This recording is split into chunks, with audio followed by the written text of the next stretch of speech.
Good afternoon.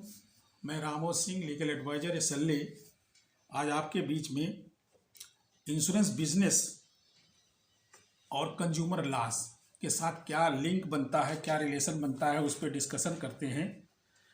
Insurance is consider as business. कैसे business माना जाता है? इसमें क्या होता है? Risk is traded on payment of premium. Insurance company risk trade करती है, पेमेंट ऑफ प्रीमियम रिसीव होता है उनको कंज्यूमर से या इंश्योर्ड से। इंश्योर्ड कंज्यूमर बाद में बनता है। Sub section 11 of section 2 of insurance act 1938 क्या कहता है? डिफाइंस लाइफ इंश्योरेंस बिजनेस को कैसे बताता है? The business of effecting contract of insurance upon human life including any contract whereby the payment of money is assured on the death except death by accident.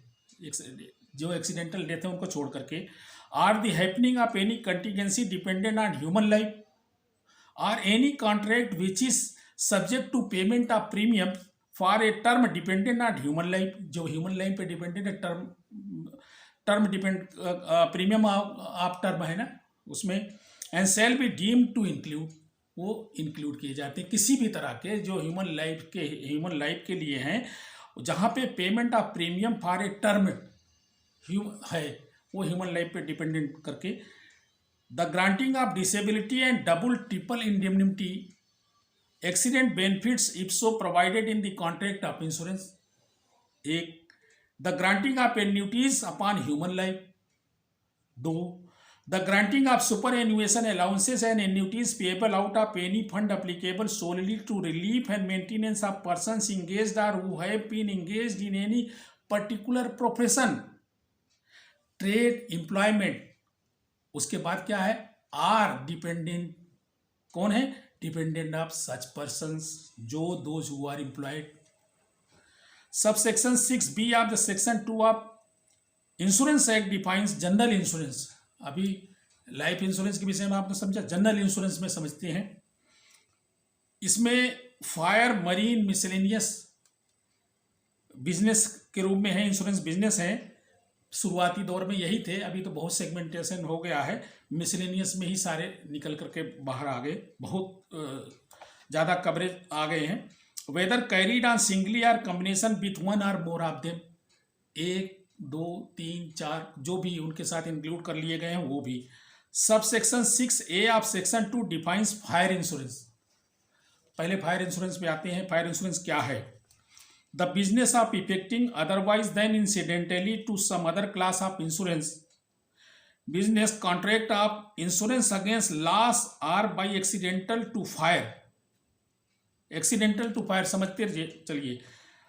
other occurrence customarily included among the risk insured against in fire insurance policies। Fire तो है ही है, fire policy में जो भी include किए गए हैं वो भी कवर कर रहे हैं। Sub section 13A of the section 2 defines marine insurance. Marine insurance क्या है? The business of effecting contract of insurance upon vessels of any description, vessels of any description including cargoes, freights and other interest which may be legally insured or in relation to such vessels, cargoes and freight, goods, wares, merchandise and property to whichever or whatever description unsound or any transit by land or water or both, दोनों में से, whether or not including warehouse risk or similar risk in addition or is incidental to such transit and includes any other risk or customarily included among the risk insured against in the marine policies। Marine policies में कुछ भी और risk include किए गए हैं उनको भी इसमें जोड़ रहे हैं, इंक्लूड किए जाते हैं। Sub section 13B of the section 2 defines miscellaneous insurance. What is miscellaneous insurance? ये बिजनेस कैसे है? The business of effecting contract of insurance which is not principally और wholly of any kind included in class 6A, 11 and 13K, जो इसमें परिभाषित नहीं है और जो उसमें नहीं है, फायर और मरीन में नहीं है। The consumer protection act 1986 is one of the benevolent social legislation. ये कंज्यूमर एक्ट सोशल लेजिस्लेशन है। Protect the large body of the consumers from exploitation, जो कंज्यूमर को बहुत परेशानी होती है, डिप्रिवेशन होता है, उसके लिए the act has come as a panacea for consumers all over the country and assumed the shape of practically the most important beneficial social legislation. हमारे कंट्री में क्या है, the country has enacted during the last few years it has been become the vehicle of the enabling people to secure speedy and inexpensive कम खर्चा redressal है, कम खर्चे का redressal है और ग्रीवांस को रिड्रेस हो जाता है। और सबसे मशहूर नाम इसमें है राल्फ नडार। पहले भी मैंने एक बार डिस्कस किया था, Ralph Nadar who started the consumer movement in USA. और ये किस तरह से फैल गया, वाइल्ड फायर जैसे कहते हैं जंगल की आग की तरह फैल गया। The purpose of the act is to provide cheap simple and speedy redressal to consumers को रिलीफ देनी है और उनके प्रोटेक्शन के लिए ये और ग्रीवांस को रिड्रेस करने के लिए बनाया गया। हु इज कंज्यूमर, अब कंज्यूमर को अभी हमने समझा लाइफ इंश्योरेंस बिजनेस कैसे है, जनरल इंश्योरेंस बिजनेस कैसे है, और अब कंज्यूमर क्या है। The act provides protection to consumer, the question is who is consumer. The term consumer has been defined in 21D of the act, CP act में ही डिफाइंड किया है। Consumer means any person who buys any goods for consideration which has been paid or promised or partly paid or partly promised or under any system of deferred payment and includes any user of goods, जो goods के user हैं उनको भी include किया है। Hires and avails, अब service में आते हैं, hires and avails any service for consideration which has been paid or promised and include any beneficiary of such services other than who hires, जो हायर करता है उसके अलावा जो अवेल कर रहे हैं, avail services for consideration paid और प्रॉमिस्ड और पार्टली पेड और partly promised under any system of deferred payment when such services are availed और with the approval of the first mentioned person but does not include a person who avails of such services for any commercial person. जो पहला person है जिसने higher किया है उसके instance में और कॉमर्शियल पर्पज के लिए इसका सर्विसेज का यूज नहीं है हो, और जो कॉमर्शियल पर्पज के लिए यूज हो रही है तो वो कंज्यूमर की श्रेणी में नहीं आएगा। For the purpose of the act consumer has been classified as a consumer of goods, buyer of the goods, hirer of the services, contract of insurance under Indian law और कंटीजेंट, ये contingent हैं और contingent contract है, लेकिन इनका principal क्या है, indemnity का है, लेकिन इंग्लिश लॉ में ये इंडेमनिटी है, ये कॉन्ट्रैक्ट ऑफ इंडेमनिटी है। Beneficiary of the group insurance is consumer. एक केस था Vikas Barkhedkar Narmada electronics versus Narmada electronics private limited. Complainant was one of the employee of the Narmada electronics limited.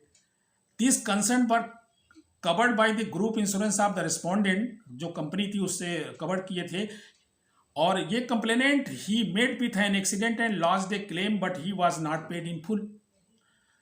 It was held that the complainant was a beneficiary under the policy of insurance of the group insurance. Group insurance तो एक company ने लिया था तो वो beneficiary था, जैसा उसमें अभी हायरर वाले में किया गया जो फर्स्ट पर्सन करता है। फर्स्ट पर्सन मीन्स आप समझने की कोशिश कीजिए कि उसने हायर किया लेकिन यूज करने वाले भी लोग हैं ना, तो ऐसे यहाँ पे यूज में ये आया। Define the section 21 first of the CP act, insurance है जो सर्विस। अब इंश्योरेंस कैसे सर्विस के प्रीव्यू में आएगा वो उसके लिए बताते हैं। Then the question arises what is service and service has been defined under section 210 में है। इसमें क्या बोलते हैं, service means service of any description which is made available to potential users, जो पोटेंशियल यूजर्स हैं उनके लिए, and includes but is not limited to, includes भी करती है और लिमिटेड भी नहीं है, the provisions of the facilities in connection with banking, जो बैंकिंग है, फाइनेंशियल इंस्टीट्यूशंस है, फाइनेंसिंग है, इंश्योरेंस है, ट्रांसपोर्ट है, प्रोसेसिंग है, supply of electrical and other energy है, बोर्डिंग्स है, लॉजिंग्स है, बोर्डिंग एंड लॉजिंग्स बोथ है, हाउसिंग कंस्ट्रक्शन है, इंटरटेनमेंट है, अम्यूजमेंट है, प्रीव्यूइंग ऑफ द न्यूज़ और अदर इंफॉर्मेशन, जो भी किसी भी तरह की इंफॉर्मेशन दे रहे हो, सर्विस ही दे रहे हैं, but does not include rendering of service free of charge. Free of charge कोई सर्विस दे रहा है तो वो सर्विस इसमें कैटेगरी में नहीं आएगा। कॉन्ट्रैक्ट ऑफ पर्सनल सर्विस भी इसमें नहीं आएगा, वो मास्टर एंड सर्वेंट के में चला जाएगा। The above definition specifically includes insurance with in its scope, ये इससे ही इंश्योरेंस उसमें स्कोप में आ जाता है, इंश्योरेंस सर्विस के स्कोप में आ जाता है। और is more required is that such service must be provided for consideration and not free of charge. Not free of charge का मतलब है फ्री ऑफ कास्ट कोई भी इंश्योरेंस नहीं होगा कोई, और ये प्रीमियम लेंगे, कंसिडरेशन होना जरूरी है। Whatever an insured paid as premium constitute consideration, it is payment of premium by which services of the insurer is bought and insurer render service to the consumer, वह insurer consumer को service देते हैं। Thus it is obvious that a policy holder is a consumer. अब आप समझे कि consumer policy holder consumer हुआ, consumer है। So all the insurance whether life और general with in the purview of the consumer act are consumers. Consumer protection के अंदर life insurance के कंज्यूमर और जनरल इंश्योरेंस कंज्यूमर आएंगे। The other thing which is required is that there must be a consumer dispute. Consumer dispute क्या होगा? Consumer dispute होना चाहिए। Section 21E of the Act defines it a dispute where the person against whom a complaint has been made, किसके? Insurance company के बीच में, insurance company के लिए या किसी भी सर्विस प्रोवाइडर के लिए, किसी भी सेल जो सेल कर रहा है गुड्स का, उसके लिए उसके वो डिस्प्यूट करता है। Denies or dispute the allegation contained in the complaint. Complaint is to be made as a deficiency in service. Complaint अगर जो भी कंप्लेंट कर रहा है वो डिफिशियंसी इन सर्विस, किसी भी तरह की डिफिशियंसी हो सकती है। Any fault, imperfection, short coming, inadequacy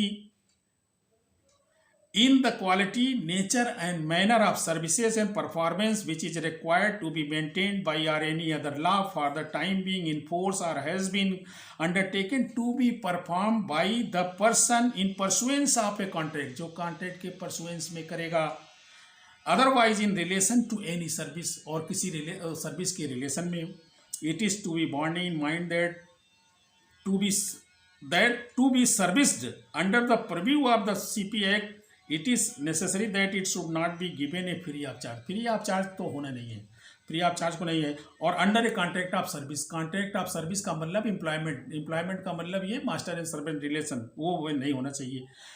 here both do not apply to contract of service because insured pays premium for availing insurance services to insurers and contract of insurance is a contract for service and not contract of service. Contract for service है, contract for service है। अब समझते हैं contract of service क्या है, contract for service क्या है। उसको एक Indian medical association versus PP Santa के केस में सुप्रीम कोर्ट ने भी डिफाइन किया था, और उसी के कुछ शब्द हैं उनको देखते हैं। Contract for service, contract for service implies a contract whereby one party undertakes to render service, किसी भी तरह की सर्विस है, कैसे है, professional or technical services to or and that in performance of which he is not subject to detailed direction and contract but exercises professional and technical skills and uses his own knowledge and decision. Contract of service comes within the domain of the Consumer Protection Act. Professional services जिसपे उसको किसी पे depend नहीं होना है, अपने आप खुद को देना है, खुद को देता है। टेक्निकल सर्विसेज हैं और उसके परफॉर्मेंस में किसी का कोई डायरेक्शन उसे नहीं चाहिए होता है, वो उसी तरह की स्किलफुल सर्विसेज देता है। वो सब सर्विसेज इसमें सर्विस में आएंगे और कंज्यूमर प्रोटेक्शन एक्ट के अंदर आते हैं। और कॉन्ट्रैक्ट ऑफ सर्विस, अब देखिए कॉन्ट्रैक्ट ऑफ सर्विस में क्या डिफरेंस आ जाएगा। Contract of relationship implies a relation of master and servant involve the order to obey in the works to perform and as to its mode and manner of performance, क्योंकि manner of जो performance है उसके order के base पे है, master के order के base पे है, मास्टर एजेंट मास्टर सर्वेंट के उस पे है।